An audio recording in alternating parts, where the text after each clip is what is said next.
much for you, as we know from experience what it means to be away from those we love most of all.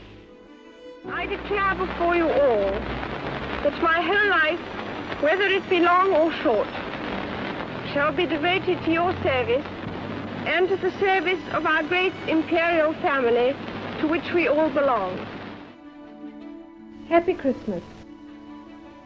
It's inevitable that I should seem a rather remote figure to many of you, a successor to the kings and queens of history, someone whose face may be familiar in newspapers and films, but who never really touches your personal lives. But now, at least for a few minutes, I welcome you to the peace of my own home.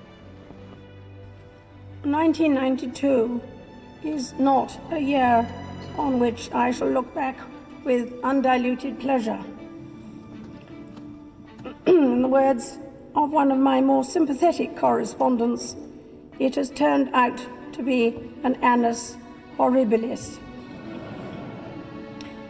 I suspect that I'm not alone in thinking it so. Indeed, I suspect that there are very few people or institutions unaffected by these last months of worldwide turmoil and uncertainty.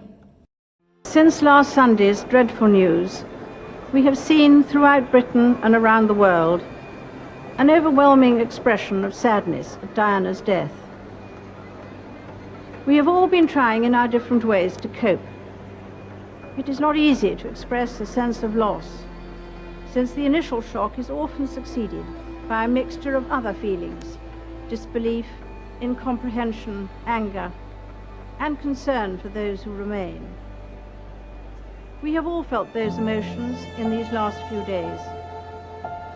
So what I say to you now, as your queen and as a grandmother, I say from my heart.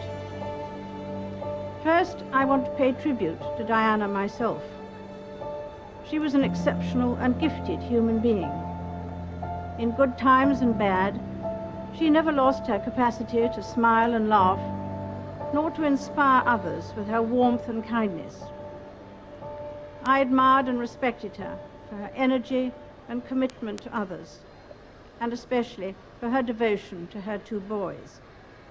I, for one, believe there are lessons to be drawn from her life and from the extraordinary and moving reaction to her death.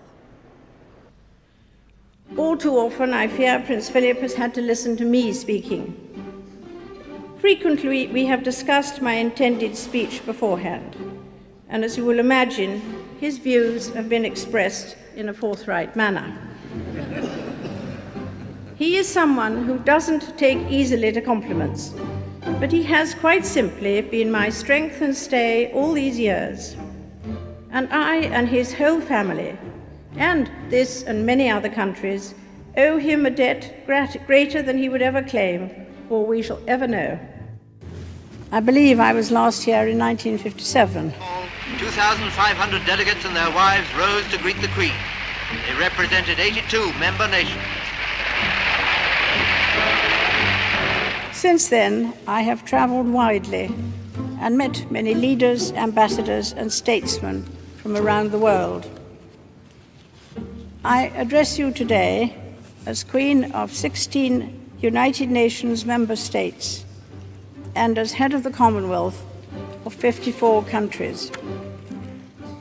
In tomorrow's world, we must all work together as hard as ever if we are truly to be United Nations.